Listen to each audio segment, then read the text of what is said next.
Hey guys, Anime Gypsy here with Boruto episode 30 review. Now, to give you a brief rundown of what I think before I start the review in depth, the episode in terms of animation is amazing. In terms of narrative, story progression, it's decent, pacing is good.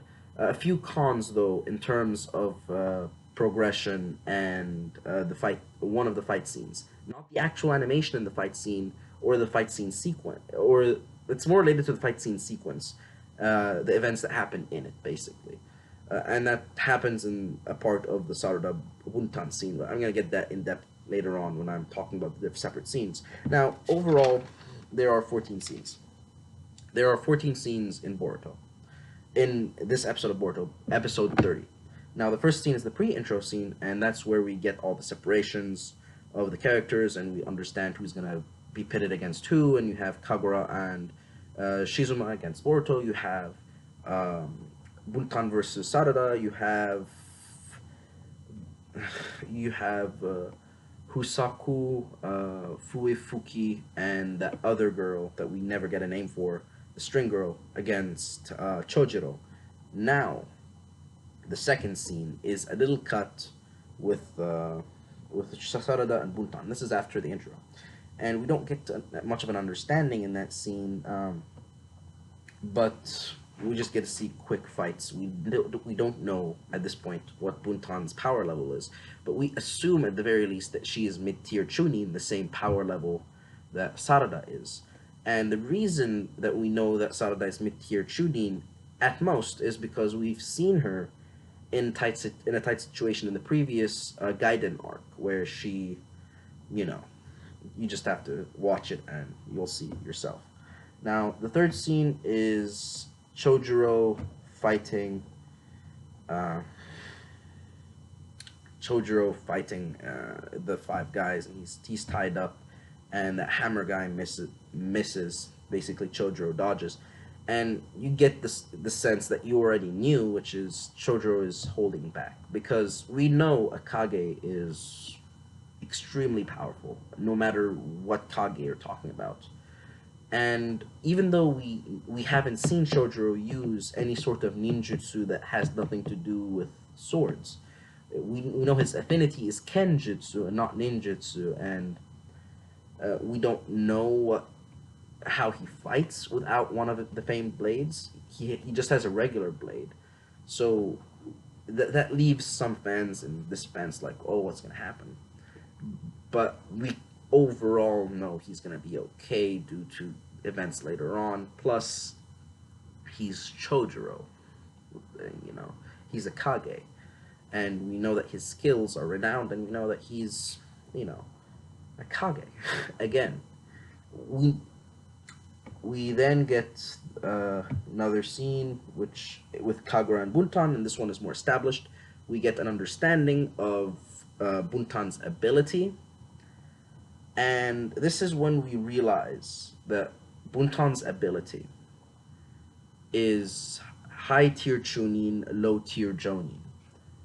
And that's when I realized, you know, this is gonna be a BS win. This is gonna be a BS win because there is almost no way a character with that power level is gonna beat a character with this power level. This character is able to create and make very complex lightning style moves with and without um, the famed sword Kiba, and this is this is where we know this is going to be an interesting fight, and this is where we know that it's going to be flawed later on. At least that's from my perspective, because it just too big a gap. Sarada isn't supposed to be that powerful that she would take on a character like that. Now, later on, in scene 5, you have Boruto versus Kagura, a cut-in fight, which is basically a few seconds to fill in space. And then after that, you have Chojuro. He cuts the strings, and that's when you're like, okay, he's actually getting serious now. But it's a little cut in, so it's just there to fill time. And then we go back to Sarada and Buntan, and you have dialogue. And this is when you start realizing, oh, there's more to this fight than just regular fighting. There is a story behind this. And that's when you realize, okay, both of them have problems relating to their parents, and because Naruto is considered Sarada's uncle, um, considered now, and Buntan's father was killed by Naruto. That's when you realize, okay, so does she know that? Does she know that technically speaking, Naruto is Sasuke's adoptive brother, uh, in a sort of way, because the children of Naruto, Sasuke, and Gaara refer to the other two that aren't their parents as uncle. So Shikadai refers to Gaara. Yeah, well, no, Shikadai's what was it? No, Gaara is Shikadai's uncle, actual uncle. But Boruto refers to Gaara as uncle, and Boruto refers to Sasuke. Uh, yeah, Boruto refers to Sasuke as uncle, I believe. I'm not sure about that, but you realize the situation here. You basically have Sarada's uncle, Boruto's father, being responsible for Buntan's father's death. Now, I'm surprised that Buntan didn't go after Boruto tooth and nail to kill him because she thinks that he killed her father, while in fact people that watched the filler that was later made into canonized this episode, people that watched that filler that was canonized this episode know that actually Raigo actually ended up killing himself in the most epic fashion possible, literally incinerating himself. Just an amazing scene for you guys that haven't watched this filler. Please give it a try. Now we get a extensive we get an extensive flash. Actually, no, the flashback comes later. We get to see Sarada do something that she isn't supposed to do. This scene, she pulls off a Kakashi. She straight up does the copycat jutsu, the Sharingan's mirroring type jutsu that you're only supposed to do when there are three tomo thingies in each eye. You know, and she only has one on each eye. Plus, when Sasuke was at that particular tier, that particular level of strength, he was sorry, that particular age, he was nowhere near as powerful, even though he had more of a reason to be powerful, and the demand for conflict was there during Naruto's age. But for some reason, the Boruto kids are stronger, even though the adults in the series say that they're weaker, which is odd. It's a contradiction, unless they're talking about basic combat skills aside from jutsu ability itself, which is a different discussion altogether. But can't get into it now because this is a review of the chapter. Now, this is an obvious contradiction because a few episodes ago, Sarada literally passed out just from activating the Sharingan for too long. And now in this episode, she is activating the Sharingan for an extended period of time under pressure while using lightning style and copying jutsu and using genjutsu. 5 things. And she's never used genjutsu with her Sharingan before. It's not like Sasuke taught her. She just naturally got it. That's too much of a boost of strength that she isn't supposed to have. Never mind. But even with that boost, she's nowhere near as strong. She's nowhere near as strong as Buntan. Just plainly no. She is rising up in the Chunin tier, but she's not in the high tier Chunin tier yet. She just went like this, but Buntan's already over here, and that really doesn't help her case much. And then we go to the 8th scene, and that is Mitsuki and Suigetsu, and basically okay, is it just me, guys, or do you guys have a feeling that Suigetsu and Mitsuki are like brothers at this point?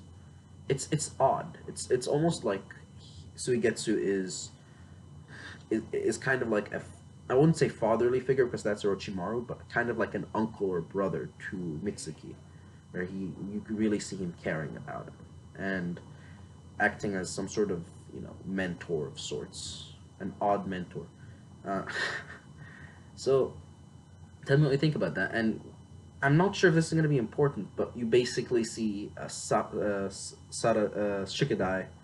and Shikadai and company behind Suigetsu, well, next to Suigetsu Mitsuki, and you wonder, wait, is that conversation that they're having gonna affect stuff later on? Because now Shikadai and Inujin know that there's something odd, there's something off about Mitsuki. Is that gonna affect the storyline later on? Will they both go up to Boruto and be like, hey, dude, so there's something up with Mitsuki. You have to ask him. And is that gonna happen? I don't think it will, but it's a possibility that is established this episode. Now the ninth scene is Kagura. Kagura basically saying, "I'm gonna kill Boruto," even though we all know that he isn't. He. It just makes absolutely no sense that he would have the resolve to do that. Not that he would do that, because we obviously know that won't happen. But him having the resolve to do that is something that obviously would not happen. Now the 10th scene is the fight with Buntan again. An extended, we get more of the fight. We see that jutsu that she released earlier called Snakehead, even though it looks like a shark, which just threw me off for a loop. And we we get a flashback with Buntan, and that's when we realize, oh, okay, so her parents' thing wasn't only related to her father; it was also her mother. Oh, that sucks. And you have Sarada basically kicking her and saying, "You're not the only one with problems with your parents," and we kind of know that because Sasuke was absent for most of her life. Now that later on, the 11th scene, we have Chojiro basically kicking good booty, and by that I mean he schools them, and that's when you realize that Chojiro's ability, and it's something that we've seen multiple times. Chojiro's ability in fighting is partially analytical. We've seen that with Black Zetsu, where with Black Zetsu, at first Chojiro wasn't doing much, and then all of a sudden just cuts Black Zetsu in half, just cuts him in half.